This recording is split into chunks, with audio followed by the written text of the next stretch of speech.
Okay, so good morning everyone and welcome to week 2 of the Going Deeper course. You're all very welcome back. To give you a sense of what we'll do this morning, let me just share my screen. We're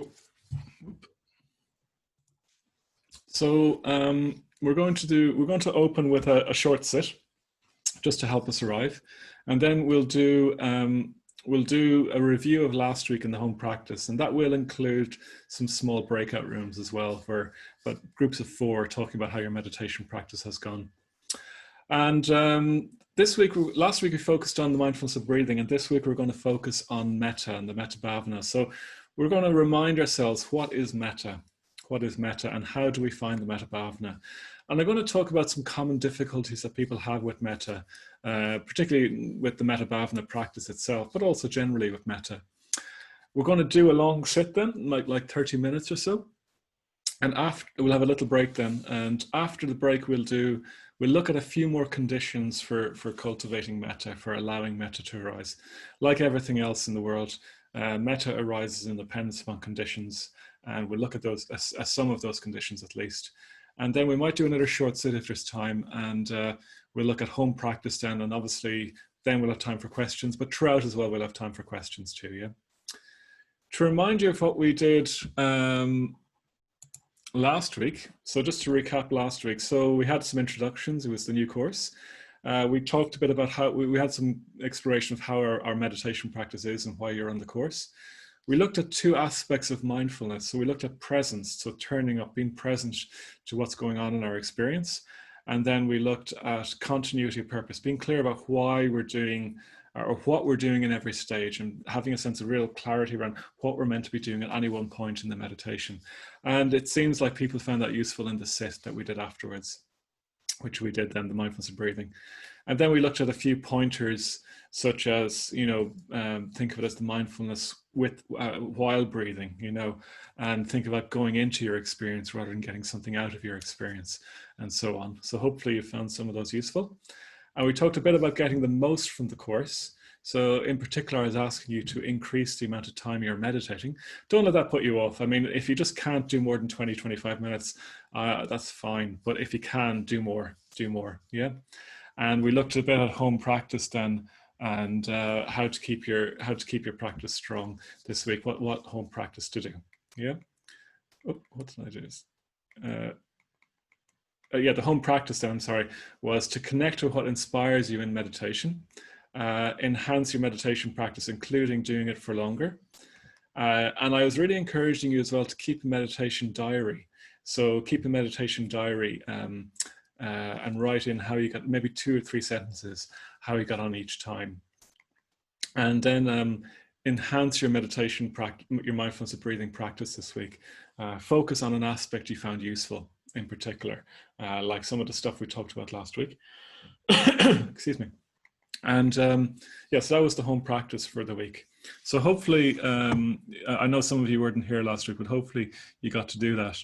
I'm particularly curious about how you got on with doing it for longer, and how you got on, if it was helpful to keep a meditation diary. So what we're going to do now is just have a very brief sit, and then we'll go into groups. And I'll say more about the groups in a moment. So why don't we just set ourselves up, and we'll just do a small little sit for just 3 minutes or so to help us arrive on the course. Yeah.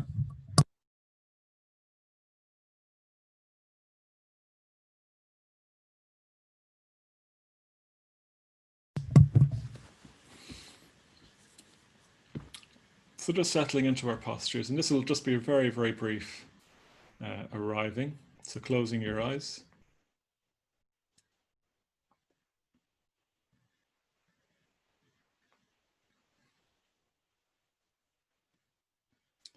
So for the first minute, just feeling the body in contact with the floor, the chair, your sitting bones, being supported.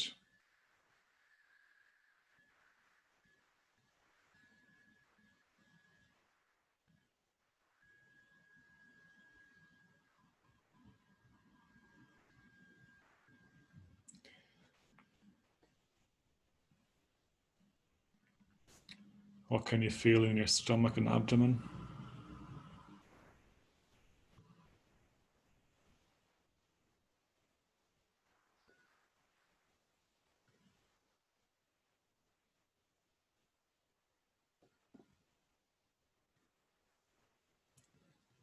And then resting in the heart, in the rib cage, watching the rise and fall as we breathe in and out.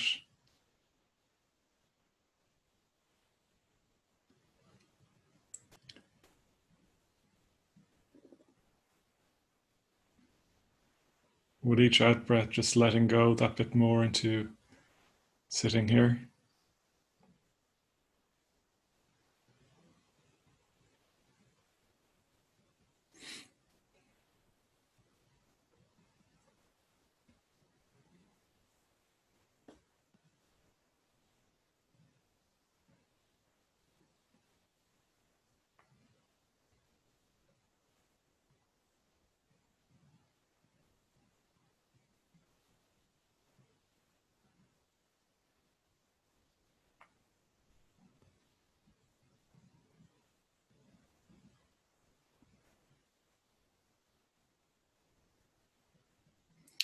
And then starting to broaden out again to take in the room around us, the sounds we can hear, the building, the people around us.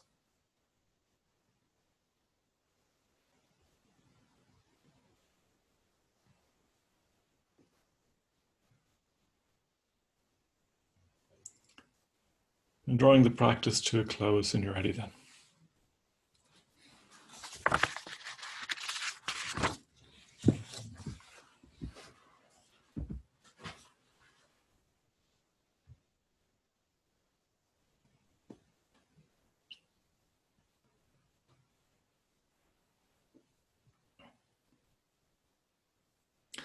Okay, and opening your eyes when you're ready then and bringing the practice to a close.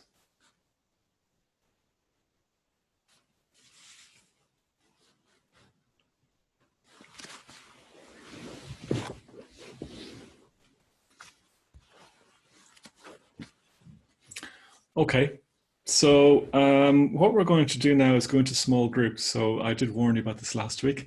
And it's a lovely opportunity to meet new people and to talk about your meditation practice. Otherwise, it's all just me talking at you with just chat box. So it's really nice to be able to talk to people about how your meditation is going or has gone. Now, if your meditation has been really poor, that's okay. You can talk about that too. Or if you've nothing much to say, just say what you want to say and then you can finish, yeah? If you really don't want to be in a group, you don't have to go into it, but I'd really encourage you if you can to have a chat. If your camera is too poor to turn on, you can just turn on your audio.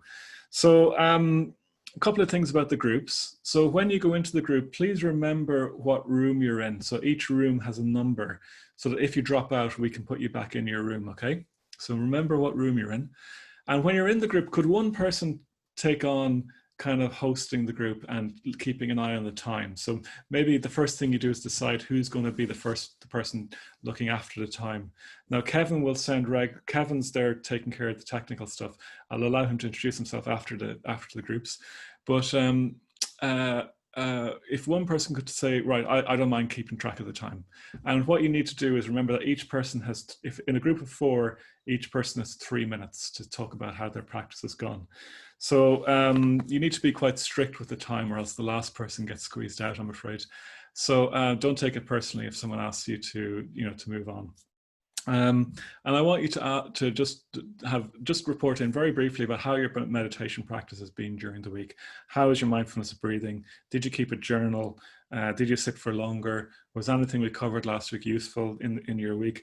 And is there any at the end you might want to say, is there any questions you want to bring back to the group as well? So we'll have a chance for questions after this as well. So Kevin will broadcast a message every 3 minutes, and there might be 1 or 2 groups in a group of 5, I'm afraid, just the way it works out. So yeah, so one person takes charge pretty quickly of the time, and each person has 3 minutes. And remember what room you're in. And if you get kicked out of your room or your connection drops, we'll put you back in the room again. Oh, Kevin. Okay, Kevin, if you can. So you'll get an invitation now to join the room. Hopefully, you can see that on your screen in a moment.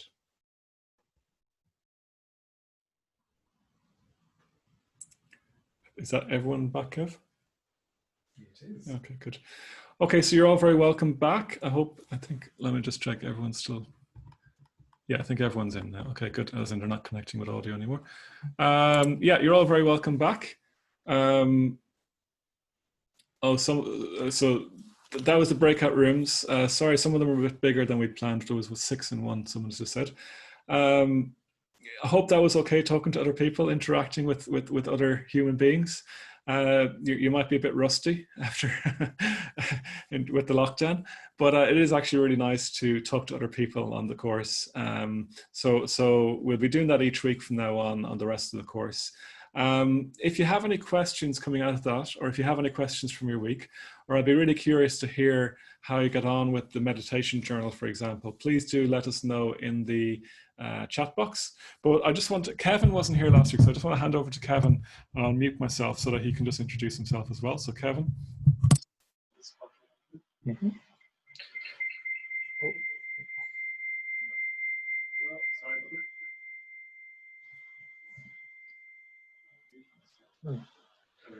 Okay. Hi, I'm Kevin. I live here with Vajrashura in Drumcondra in a house of Buddhists. We all practice together, and I've been meditating for about 7 to 8 years, and I learned to meditate with the Dublin Buddhist Centre, and I've also been training for ordination for about 6 or 7 years, and should be joining the order that Vajrashura is a part of early next year. All going well, we'll see. That's me. So any sort of technical issues, just send me a message in the chat box. I won't be you won't hear me speaking very much, but just message me either privately or publicly in the message in the chat box, and I'll do my best to help you with any technical issues. So that's me. Yeah.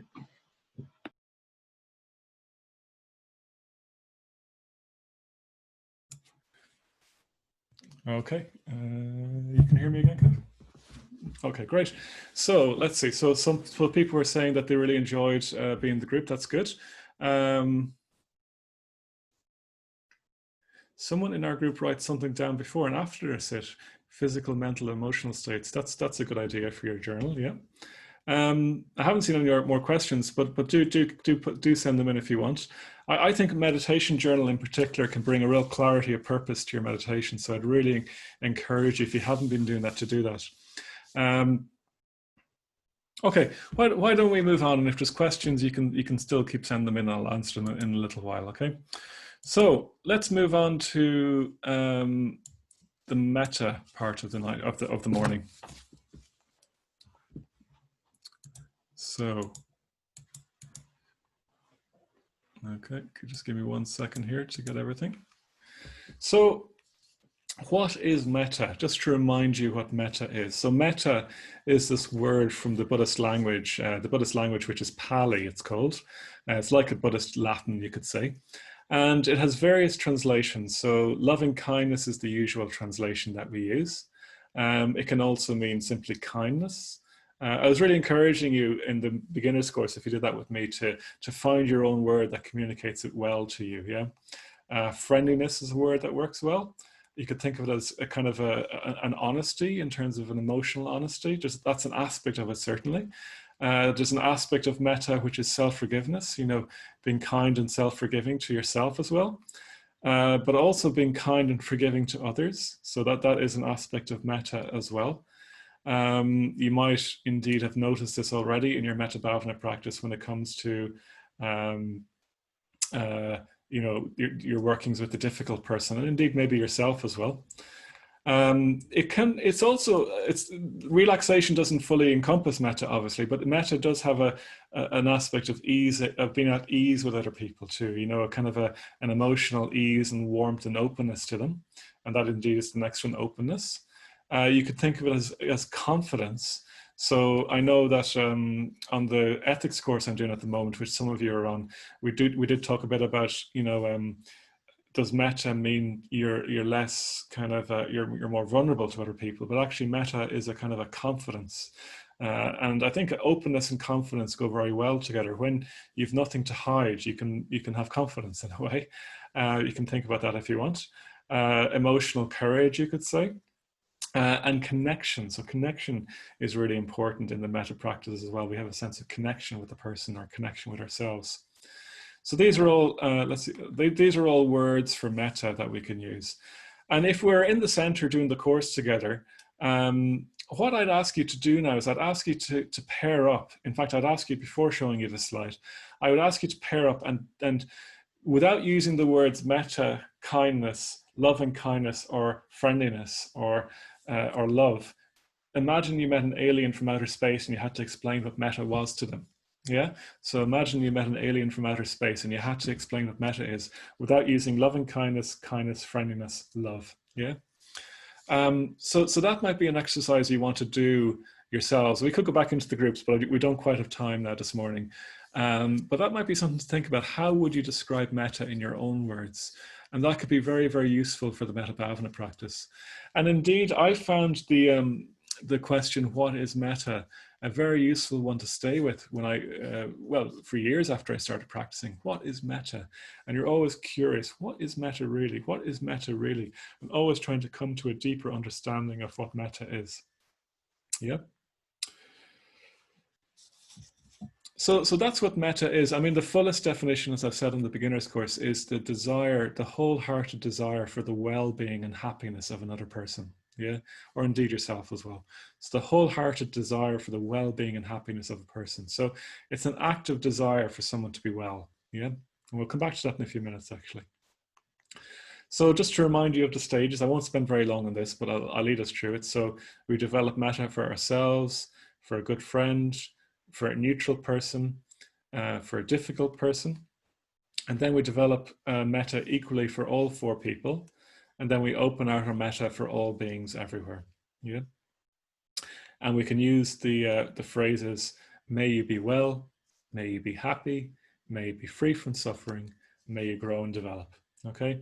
So we've covered all this on the introductory course. So I won't go into that again. I'm going to assume you know the stages, obviously. So I want to spend a bit more time on this slide. So I want to talk about common difficulties that people have with metta. Yeah. And indeed, if you have challenges with metta, and I don't cover them, feel free to ask them in the chat. And even if you don't have difficulties with metta particularly, these can be useful to help you further enhance your metta bhavana sit. Yeah.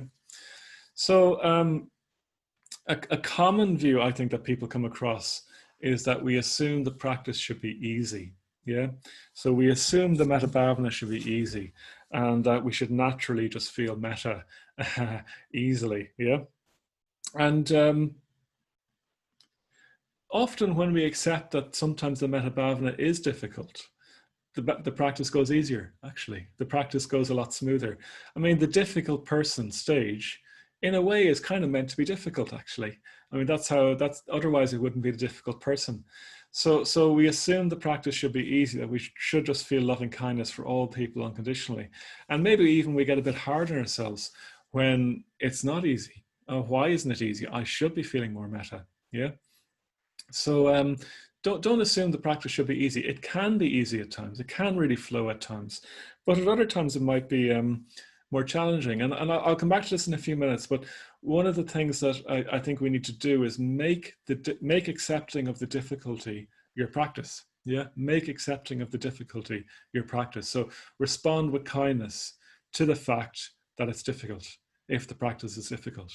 So one of the things I like about the Metta Bhavana is that no matter what emerges, you can respond kindly to it. Yeah, so even if you don't have metta, you can respond metafully to that, if you see what I mean. And that can simply mean accepting this is how I feel right now, and that's okay. And allowing that in and being a bit tender towards that. Yeah. I really think that's quite a, I think if you did that's just really, really radical, actually, to be honest. I can't think of a better word than radical, to be able to do that to whatever arises in your experience. That this is okay, I'm going to let it in with tenderness and then decide how I want to respond with it. The next view that people have, and these are all views, these are all ideas and even perhaps dogmas in our minds, is that we are a bad person and we don't have metta. Yeah, so we can feel that metta is fundamentally outside of our experience, that it's intrinsically foreign to us in our makeup, that we are uniquely, everyone else can do metta except me, you know. And I sometimes jokingly respond to people, well, what makes you so special? Yeah, what makes you so special? So Metta, everyone, you can't be a human being and not have some degree of empathy with other people. If you didn't have some degree of empathy with other people, you would be barely human, I think, you know. And I think I'm going to assume that you're all human beings here, yeah. Um, so I think this often comes out of social conditioning or religious conditioning, where we feel intense guilt, or we feel that we're just not worthy, or we feel that we're just a bad person at heart. And we probably do many, many, many acts of kindness every single day that we don't even notice. So if you're in the shop or walking down the street and a little old lady fell over on the ground, I doubt any of us would just walk past her and not help her up. I mean, we might have to think about how to do it now in these COVID times, you know, in terms of, you know, not infecting each other.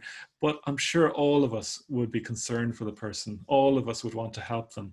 So that is proof that Metta is there in us, you know. So I think we have to realize that these kinds of views are just that. They're just views. And Buddhism talks a lot about the importance of recognizing views and how much they limit us. A view, you could say, is a story we have about ourselves or about the world, yeah? So a really unhelpful view is that like the practice should be easy. A really unhelpful view is that we're a bad person without metta. And really that's just our conditioning speaking. That's just what's gone on in our past. We're not limited by that, and we can let go of views and bring in better views, yeah? Okay, I hope that's clear. The next one, this is a really important one, and I mentioned this a little bit on the introductory course, but it's one where people fall down a lot on, which is that we need to feel good to have metta.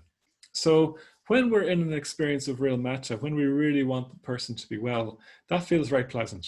That feels very pleasant. Metta is pleasant, you know, a lot of the time, but we don't have to feel good to have metta, you know. So it's worth reminding you of what I said on the beginner's course about feeling tone. So everything we experience has a feeling tone of being pleasant or painful, and some emotions are pleasant and some emotions are painful. And metta isn't just a feeling in terms of being pleasant or painful. Metta is what we call in Buddhism technically a volition. It's a desire, a healthy desire, a positive desire. And so we, even if we feel really rubbish ourselves, we can still have this healthy desire for someone to be well or for ourselves to be well. Yeah. And one of the biggest pitfalls I see in the Metta Bhavana is people think they should feel nice. People think they should feel warm and glowing. Now, that's not to say that Metta can't feel like that. It can feel like that, but often it won't actually. And, you know, when I'm in the first stage, often I'm just a bit I'm still warming up, you know what I mean? So for me at that stage, it feels more of okay, I'm just going to allow my experience in. I'm just going to wish myself well and wait for myself to thaw out a bit actually. And that's fine, you know? So we don't need to feel really nice. We don't really need to, it doesn't need to feel really pleasant. Often, in fact, when I'm not feeling great, or I'm feeling a bit under pressure, or I'm feeling a bit sad or a bit down, it's when I can most strongly empathize with other people. Often when I'm feeling well and feeling happy and things are pleasant, I just don't really want to engage with people who are having a hard time because they'll wreck my buzz, you know? So I think, you know, we don't have to feel well, we don't have to feel nice, we don't have to feel pleasant to have metta for people. If you're thinking that way, then you'll only really allow yourself to do metta in certain circumstances. And I think we can do metta in all circumstances. So yeah, that's really important. So watch out for that story that you tell yourself. Watch out for that view. I'd be curious to hear if people have that view as well. Do write in if you want in the chat. The next view that people have that's unhelpful is that we just need to try harder. We just need to try harder. Yeah. So metta does arise out of activity, and I'll say more about that in the second half of today. But we have to be very careful with metta. It's an easy practice to force. It's an easy practice to force. And if you come out of the Metta Bhavana or any meditation indeed with headaches or feeling a little dizzy or a little achy in your head, you're probably forcing things too much. I certainly was when I first came along. And particularly, I think when you come to the last stage where it's all beings, it's easy to try and push things a bit. And you end up feeling like a tube of toothpaste that's been squeezed out too much. You can feel really squeezed out and dry and hollow afterwards. So with Metta, you're not trying to squeeze out this. What I was trying to do when I first did it was try and send this light from my heart, or this energy from my heart, to the person. And I mean, that can be an effective way of working if you do it in the right way, but it's very easy to get wrong, I think. So I think it's better in the Metta Bhavana, there's two poles, I think, or two things you're doing. One is that you're remaining in touch with your own heart and your heart response to the person. And the second is you're trying to really take in the person more. And that's often enough to do, just taking in the person and opening your heart to them in you. So there's you and there's the person, taking in the person, opening your heart to them. And that's often enough. Just trying to see them as a person. Just trying to see them as a person. Yeah. And in a way, if you have a tendency to push things too hard, then come back to that, opening your heart, just bringing the person to mind and allowing something to emerge within that. The next thing, the last few, is that you might say to yourself, I don't notice anything afterwards. It's not having an effect. We can get into doubt and indecision around our practice. So I think you have to give yourself the benefit of the doubt, that metta, that the intention has an effect. So in Buddhism, intention is what shapes your character, not like whether things are pleasant or painful. It's your intention that shapes your character, that makes you a more mettaful person or a less mettaful person. So sitting there in the Metta Bhavana, you're cultivating an intention, you're cultivating a desire for them to be well. And that can be quite subtle. And you might not notice its effects for a while. And then one day you realize, God, I'm a lot less irritable than I used to be. Or someone says to you, you know, Vajrashura, you don't fly off the handle as much as you used to. And that's quite a pleasant experience to have as well. But it can take a while for you to notice the effect that meditation has. And indeed, in the meditation, you can say to yourself, I'm not noticing much here. So I think the Metta Bhavana is a practice where you really need to give yourself the benefit of the doubt. Yeah, you really need to give yourself the benefit of the doubt that it's having a positive effect on you. Yeah. So give yourself the benefit of the doubt and don't go looking for big experiences. Just be open to what's actually happening. So they're all unhelpful views that we can have. So it might be that you recognize yourself doing one of those or having one of those views. Just to emphasize again, if the practice is difficult, make accepting of the difficulty the practice. Yeah. So if you're finding yourself getting frustrated, well, really kindly accept that frustration, allow it in, allow yourself to feel it. If you feel like not much is going on, well, just accept that with kindness. Gently explore it and investigate it. Again, I personally like the image of being out in the garden and finding, a bird with an injured wing. You'd be very, very tender when you find that bird and look after it very, very carefully and delicately. And the way I think the Metta Bhavana does require a subtlety, a kind of a delicate exploration. I don't like the word delicate, but a subtle exploration, or a kind of a careful exploration that isn't rushed, that isn't forced, and isn't pushed into a box that looks a certain way. So really, you just have to accept that there will be difficulties and there will be twists and turns in the practice of the Metta Bhavana, and respond with tenderness. And hopefully that will make your Metta Bhavana practice go much better. Okay, so they're the uncommon views. So they're the unhelpful views, I'm sorry. So you might like to remember, I'm going to stop sharing now in a moment, but you might like to, and I'll answer a couple of questions. You might like to just note which one you think if there's one you're particularly susceptible to, and just remember that it is just a view and it's unhelpful, and you don't have to hold it. Yeah, you can let go of views. Okay, so a few questions coming in. So Tom says, if we struggle to practice metta with people close to us and people we know, how can we extend it to everyone? Just because you struggle, it doesn't mean you haven't got metta, Tom. You can still open out with kindness. And sometimes it's easier to have metta for people you don't know very well, I'm afraid, there's a joke, if you start getting preoccupied with someone and start fancying them, often the best way to get over that is to get to know them better. I'm being not totally serious there. Don't get offended anyone, but you know what I mean. So it's often cleaner to have it. But I do believe, Tom, you can, even if you have difficulties. It's usually the people closest to us that we have the difficulties with, in my experience. That those are the people that end up in stage 4. Ailish says, I often do metta when I'm in a car stopped at traffic lights. I offer metta to people in their cars as they pass by. It gives me a very powerful experience and sense of connection. Yeah, that's great. It's really good. It's better than sitting there getting frustrated with people. Yeah. Mike, so far I've had to do the friend first to get to a place where I'm open to sitting with myself. Yeah, that's okay. That's okay. I mean, the first stage really, I think, starts with the body and just tuning into how your body feels, and accepting that, allowing that in, and then moving there to your emotions and your thoughts and allowing them in with kindness as well. How I like to think of it is that the body allows us to do so much, you know, so the body isn't perfect by any means, but it does allow us to do so much. So I feel a sense of gratitude to the body for what it allows me to do. And that is a way into metta for me. I'll say more about gratitude being a gateway to metta in the second half. Okay, it doesn't look like there's any more questions. Thanks for those comments, Kev. So why don't we go into a period of metta bhavana? So why don't we set ourselves up now to sit, and we'll be sitting for about half an hour.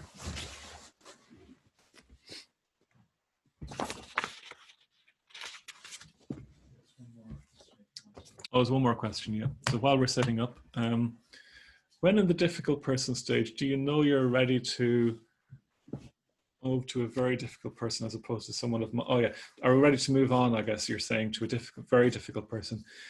Julianne, try it out and see. I mean, meditation is an art rather than a science. So if you feel up for it, you can try it out, and you might find that you're more ready for it than you think. I wouldn't put it off forever. You have to engage with the difficult people at some point.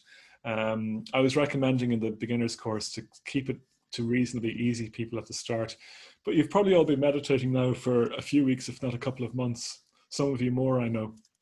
So at some point you are going to have to start introducing those more difficult people. As I said, like, pick people, real people in your lives. You know, don't pick, I don't know, Donald Trump or whoever. You know, pick people who you've actually got a living connection with, you know.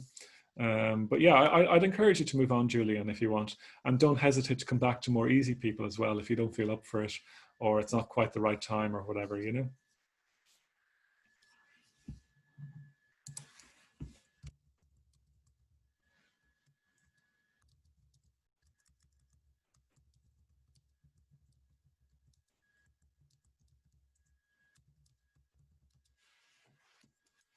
Okay, so settling into our posture.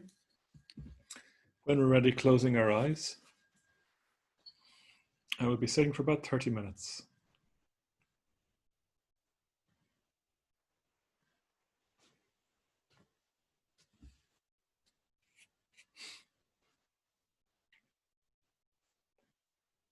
So making sure our posture is upright and alert, that it will support our practice for the next 30 or so minutes. Making sure we're very solidly grounded in our base, our feet and legs in contact with the floor or the chair, our sitting bones supporting our weight.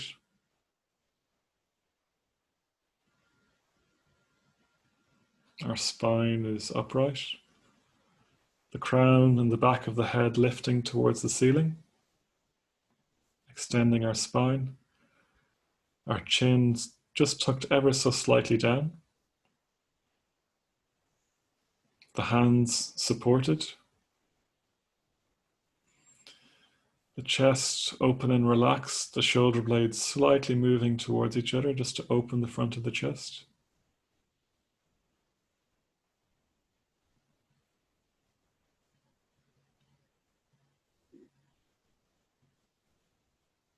And relaxing within this uprightness and alertness as well.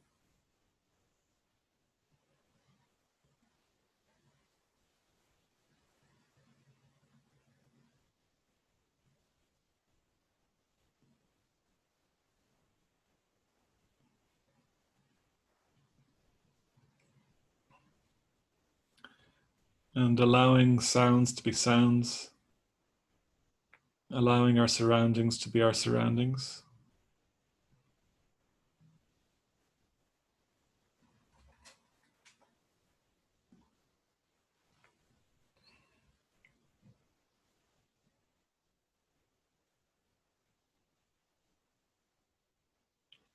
Maybe even opening up with kindness to our surroundings, allowing them to be there, accepting them as they are.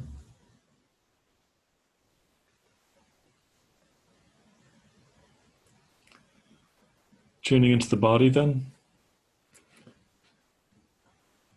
our physical sensations. It can be good to allow ourselves to open to these. It can be as much an opening and an allowing in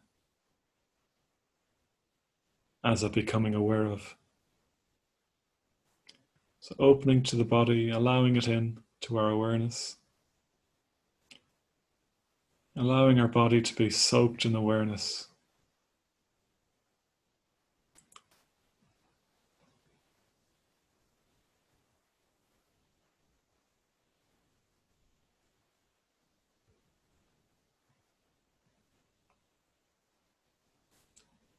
And letting in all the aches and pains of the body, all the feelings of relaxation in the body, allowing it all in with kindness.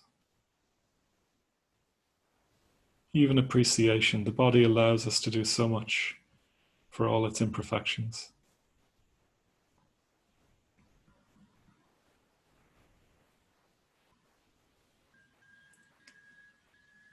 Having a sense of tenderness for all the minor aches and pains we might feel.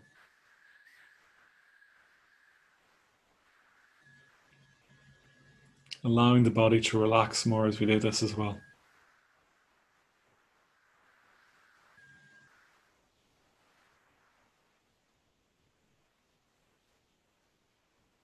Opening to how at ease we are in the body.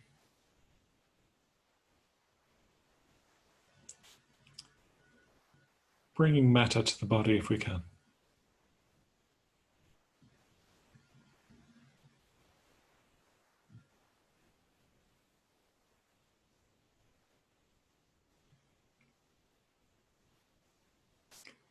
Noticing our emotional experience, what our emotional weather is like.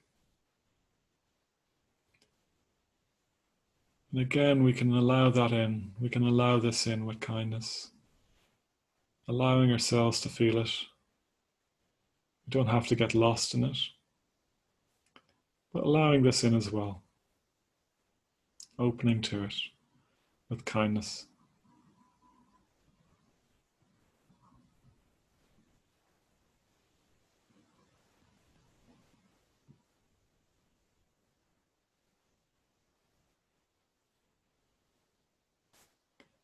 We can be open to pleasant emotions and painful emotions. And having a tenderness towards whatever emotional aches and pains there are.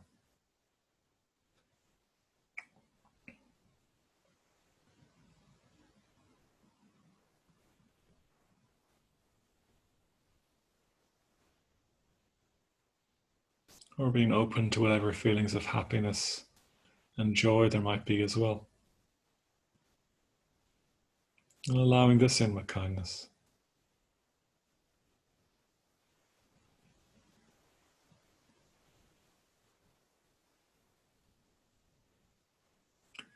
And noticing any thoughts arising and passing away. Allowing them to be there as well.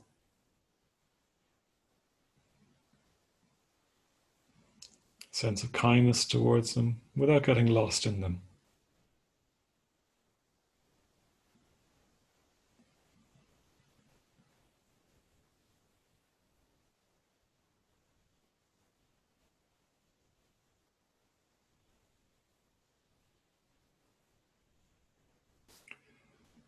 And then connecting with our sense of purpose, that we're going to continue to try and be as mettaful and open as possible to ourselves and other people in the Metta Bhavana.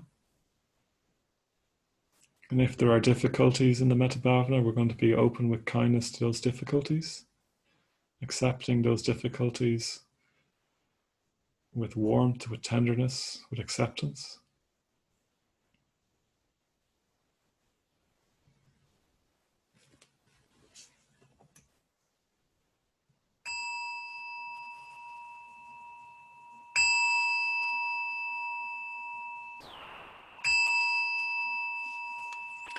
Metta Bhavana. So continuing on this metta for ourselves in the first stage. And feeling free to use the phrases in whatever way works for you.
Metta now for a good friend.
And if we wander off, coming back to the practice, bringing the good friend to mind and simply opening our heart to them, allowing a desire for their well-being to emerge.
Now letting go of the good friend and just coming back to metta for ourselves and connecting with the body again.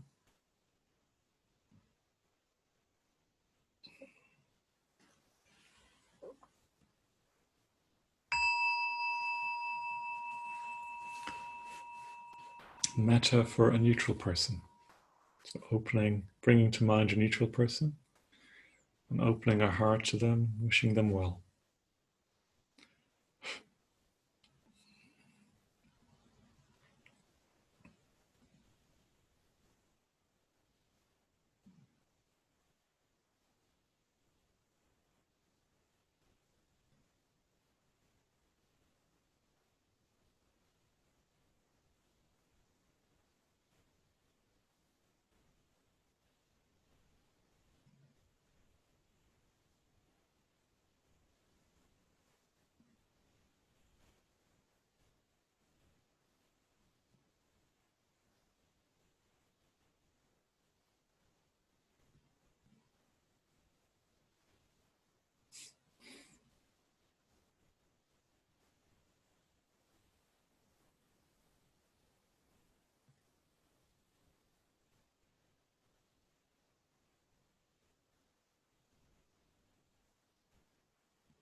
And if we wander off, coming back to the practice and engaging with the neutral person again.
So letting go of the neutral person and just coming back to ourselves again, and metta for ourselves and the body for a moment.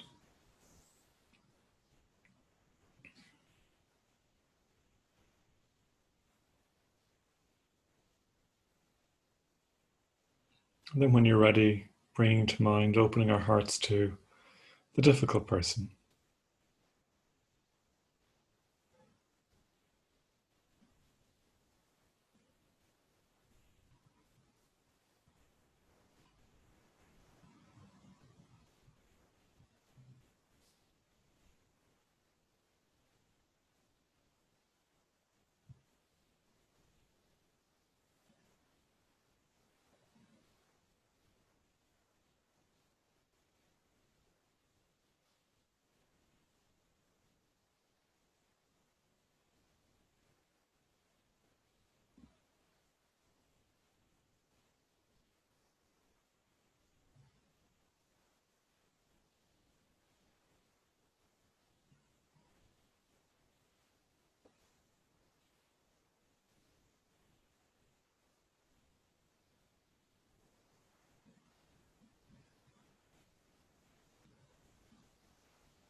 And if we've wandered off metta into something else, coming back to yourself, back to metta, and metta for the difficult person when you're ready.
And now letting go of the difficult person, coming back to metta for ourselves.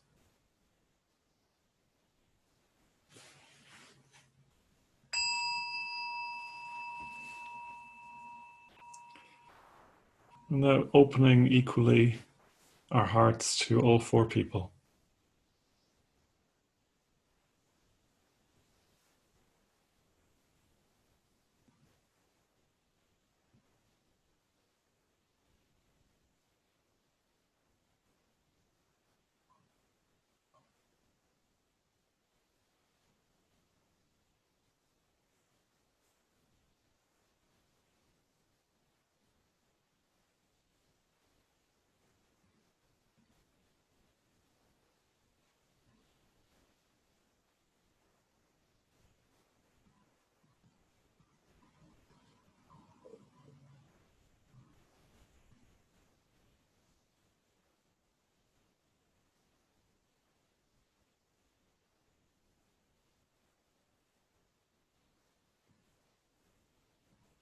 And then expanding out to include more and more people in our awareness that has been imbued with metta, in whatever way works for you.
So now letting go of all effort, remaining in posture in the meditation, but letting go of all effort, just sitting for a few moments.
So finishing the practice in your own time, starting to reintroduce movement and coming out and bringing the practice to a close.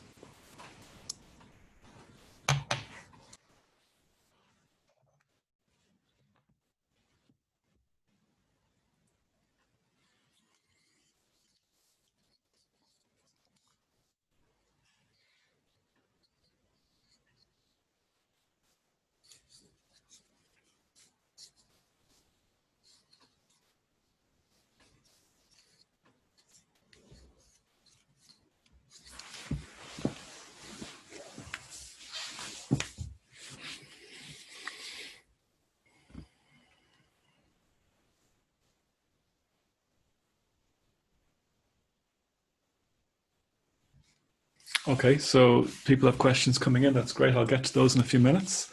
I think what we'll do now is we'll just have a very short comfort break. So maybe we could take a short break, and we'll be back ready to go in 5 minutes if that gives you time to, get to the loo or get a quick cup of tea or a glass of water or whatever you want. But let's be ready to go in 5 minutes. Okay, see you then.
That's okay. You can put it in again. Keep going.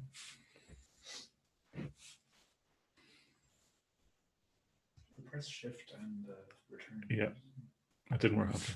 No, just keep going with that.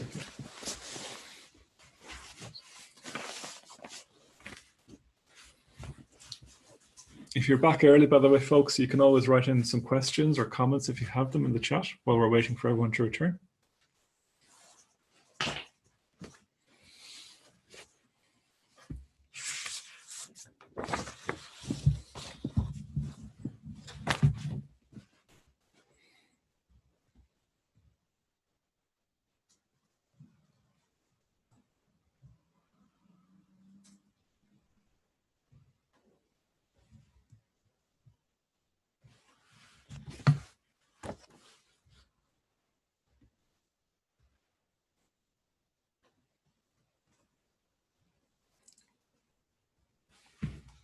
Okay.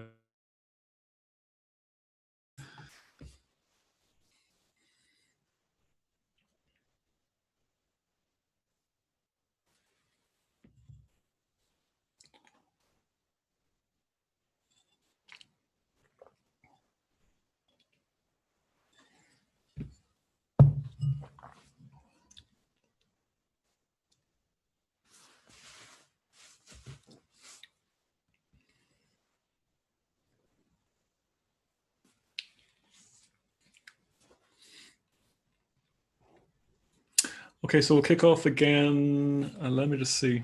Your video's off as well, Kev. Hopefully people are coming. Not everyone's back, I think. We'll just give it one more minute. If you have any questions, do type them in. I'll spend a few minutes on the questions now.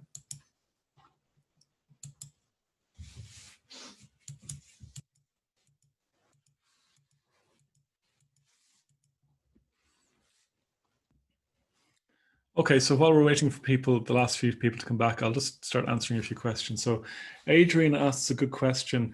Is it appropriate to do metta for someone that has died? And absolutely it is. It's very, it can be very, very rich and meaningful to do metta for someone who has died.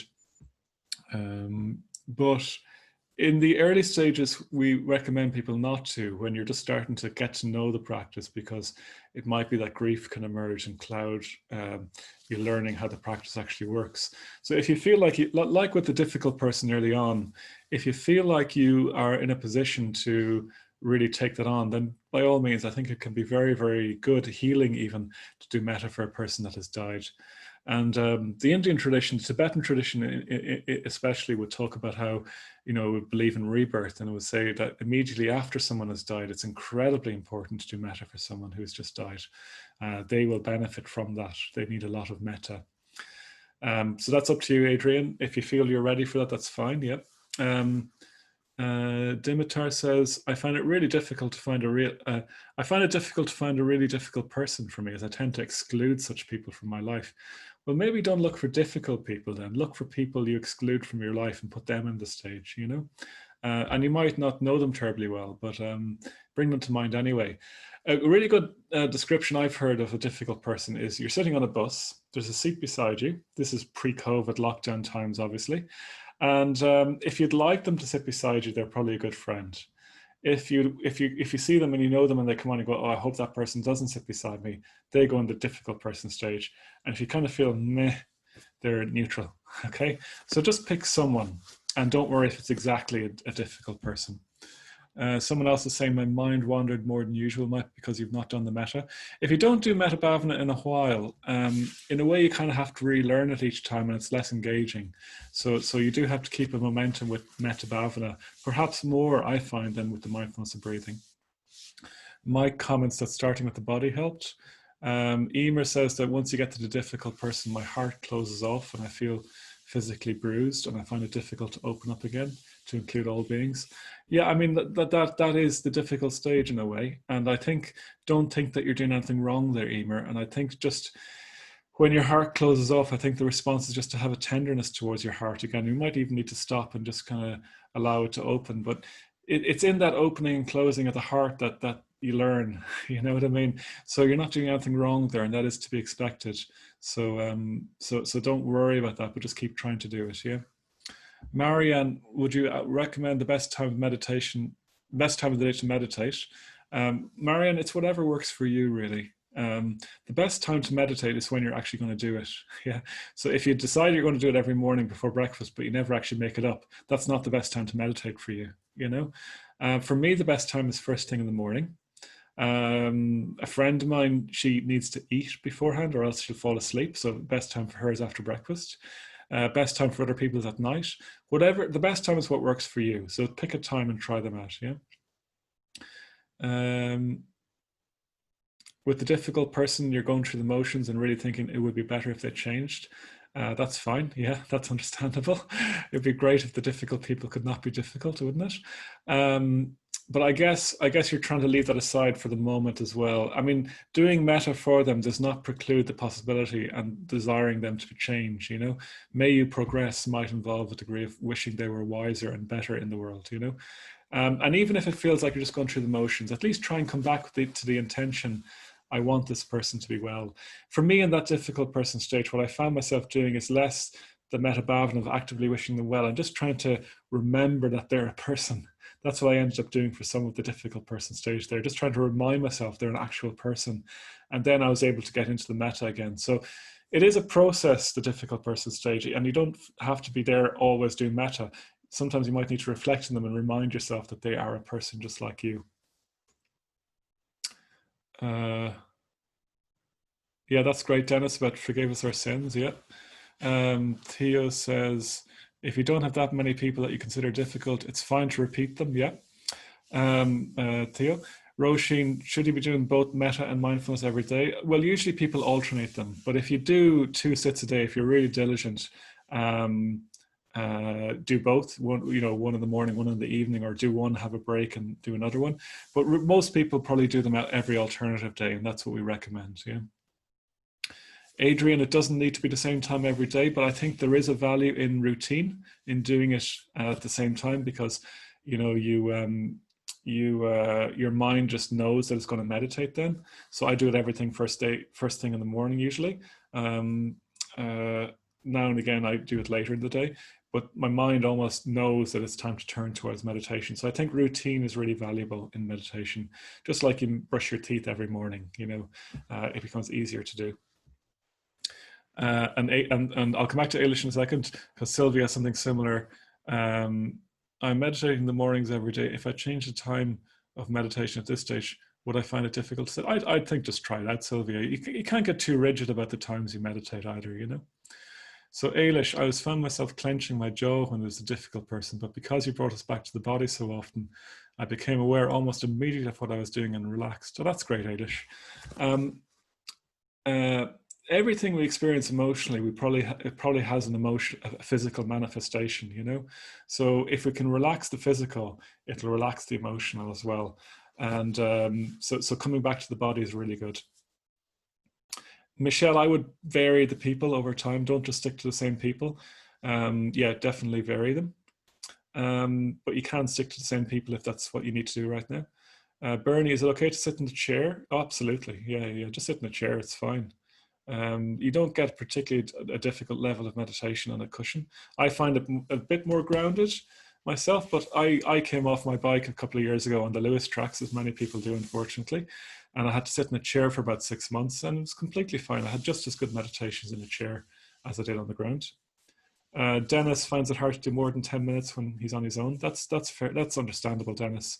You might want to use the guided meditations a bit more then. I'm asking people to do 30 to 40 minutes, but really, if everyone did 20 minutes, I'd be happy too. I probably shouldn't say that, but no, I shouldn't. Go do 30 to 40 minutes, but really, just do it. That's the main thing, yeah. Okay, a lot of good questions there. It's a good sign when there's lots of questions on a course. And Adrian and 1 or 2 others as well said they found the Insight Timer really useful. Yeah, so it's useful to have the bells on the Insight Timer, yeah. Okay, so let's just do one last little bit of stuff, and I won't spend too long on this, but you can read about it in the notes if you want.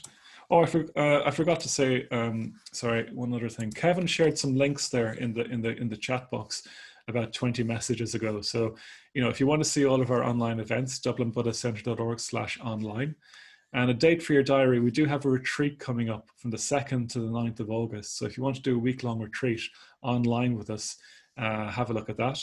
And if you want to donate to help support the centre, we'd really ask you if you can't donate to help support us. We're offering everything for free at the moment. If you can't, that's completely fine. But if you can, it would be great to receive donations. Oh, Kevin just reshared those notes. That's great. Okay, good. And Sam has one other question. With the Insight Timer, do you have a recommendation as to the ratio of the bells? So each stage is usually equal. Because I did quite a long lead in there with tuning into ourselves, I did a slightly shorter stage 1 and ever so slightly longer last stage, but usually the stages are all equal. And for just sitting, I'd sit for 2 or 3 minutes, 2 minutes probably. If you're sitting for 40 minutes, you could make 4 or 5 minutes of that just sitting. I'll come back to just sitting in 2 weeks' time, actually, and we'll do a bit more of it then as well. Okay, so just to say a bit about conditions for metta. So as I said at the start of the evening, everything arises in dependence upon conditions. That's one of the central teachings of Buddhism. And you can't make a seed grow, okay? What you do is you put it in a pot, you put it in fertile soil, you water it, you give it a certain degree of heat, as in you don't have it too cold, and out of that, the seed will grow. Is the sound okay, Kevin? It stopped for a moment, but it's back. Okay, so you can't force a seed to grow. You have to just set up the conditions for it. Fertile soil, water, certain degree of heat, and when it starts to grow, a certain degree of sunlight and so on. And so you can't force a seed to grow, but what you do is you set up the conditions for it to grow. If those conditions aren't there, it won't grow, yeah? And in the same way, all of our emotional experiences like that, we can't force ourselves to have any particular emotion. What we can do is we can set up the conditions for it to arise. So if you want to be happy and joyful, if you want to have that emotion, you can't decide, I'm going to be joyful now. It doesn't work that way. What you can do is you can set up the conditions for that to arise. And the conditions from a Buddhist perspective are, an ethical life, meditating regularly, living out of kindness rather than causing harm, and so on. And if you set up those conditions, joy tends to arise, connections with other human beings, friendships, and so on. And similarly, metta arises out of conditions. So the first condition that metta arises out of is receptivity. So I've talked a good bit about this already, but we really need to be receptive to what's going on in our experience. We need to be open to our own emotions that are there and allow them in and allow ourselves to feel them. You can't wallpaper over feelings of grief and despair and pretend you're doing metta. Maura has to go. That's fine, Maura. See you next time. You might want to watch the last few minutes on the video.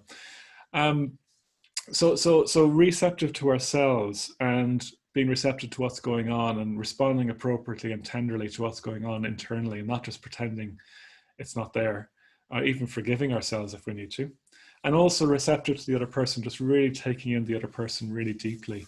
So as I said, there's our heart's response and the other person. So there's the other person and our heart's response. And sometimes we need to be more receptive to our own heart, and sometimes we need to be more receptive to the other person. So doing what you need to do. Remembering that phrase, love is a difficult realization that other people are real. So really seeing the other person as real. Okay, you can read more about these in the notes. I'm just going to go through them a little bit more quickly because we're running out of time. Metta also arises out of activity. So metta is an active desire for the person to be well and happy. And in a way, the phrases are a good summation of the activity. We're sitting there wishing them to be well, wishing them to be happy, wishing that they may be free of suffering, and wishing that they may make progress. So wishing that their needs are met. And indeed, wishing whatever phrases we want to use for them, if they're on their own at the moment, wishing that they may not be lonely, that they may have company of some sort of connection. So that's a kind of an act of going out to the person in a way. So we're being really receptive, and at the same time, without contradiction, we're actively trying to go out to them. And at times you might need to focus more on the receptive side of things, and at times you might need to focus more on the act of going out to them side of things. Yeah.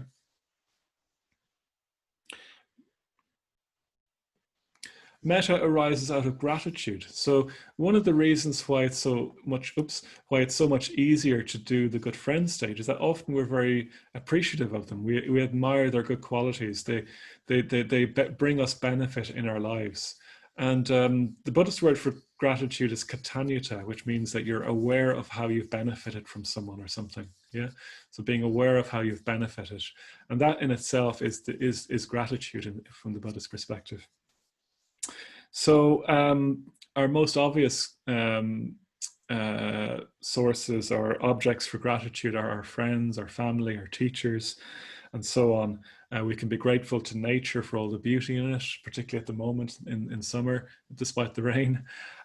We can also be grateful, as I said earlier, to our bodies for what it allows us to do. We can be grateful for the neutral person, even if we don't know them, they can still bring benefit to the world. We can even be grateful to the difficult person for giving us an opportunity to really try and practice metta. Yeah. For really, sometimes I feel like if I didn't have this difficult person, I wouldn't be in this quite complex emotion right now with them, and I wouldn't have this opportunity to learn from this and really go into this. So we can even be grateful to the difficult person. So gratitude is a good way into metta as well. And then lastly, metta arises out of connection. So when we can feel a connection with the person, it's no coincidence that the neutral person is often the most common stage that people drift off in, because there's no connection. So when we have connection, we naturally have connection with a good friend, and we try and work on our connection with ourselves to know ourselves more fully. And we probably have a connection with a difficult person. So opening up to connection. And a lot of the home practice this week, which I'll come on to in a couple of minutes, is about fostering connection off the cushion, actually, yeah?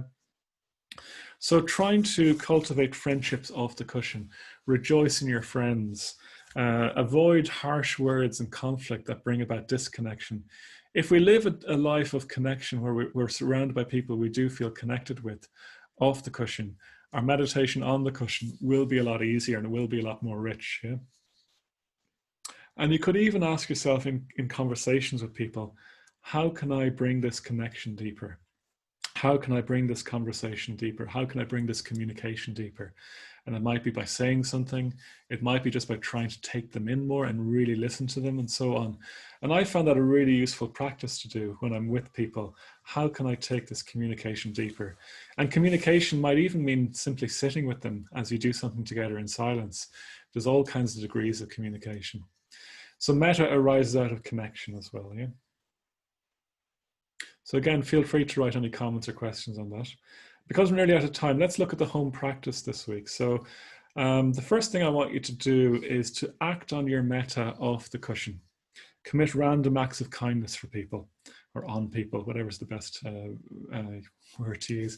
Or maybe even not so random, you know, be quite deliberate about acting out kindly to people. So really try and be kind to your housemates, be kind to your flatmates, your family, be kind to the people you work with, and actually do something where you actually physically do something for them. And it's even better again if you do it without any kind of hope of reward, or maybe even if they know that, without them even knowing that you've done it in some ways.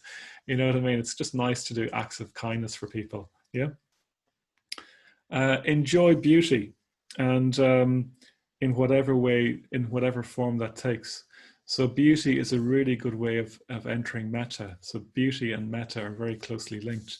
So see if you can just appreciate nature this week, or listen to some good music, or I don't know I don't think the art galleries are open quite yet, are they? But you know, just try and do things that feed your sense of beauty. And when we're sensitized to beauty, we will be sensitized to metta. Yeah.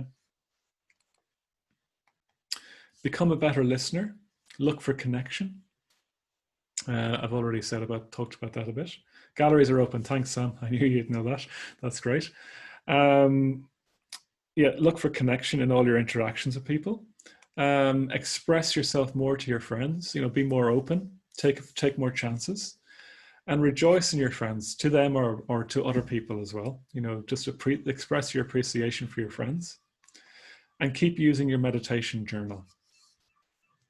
So there's a lot there. Maybe you want to focus on one or two things, but do all those things. And obviously do more Metta Bhavana this week. You might want to focus more on the Metta Bhavana this week. Do 2 Metta Bhavana for every mindfulness of breathing.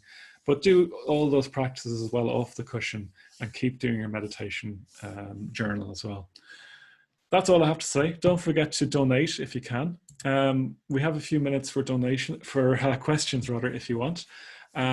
So do send in questions. Otherwise, we've got about 30 seconds left before it's 1:15, and I don't like keeping people over the time, but so feel free to send them in. Best of luck with your practice, and if you have to leave, feel free to leave. I'll stay on for another couple of minutes if people want to ask any more questions.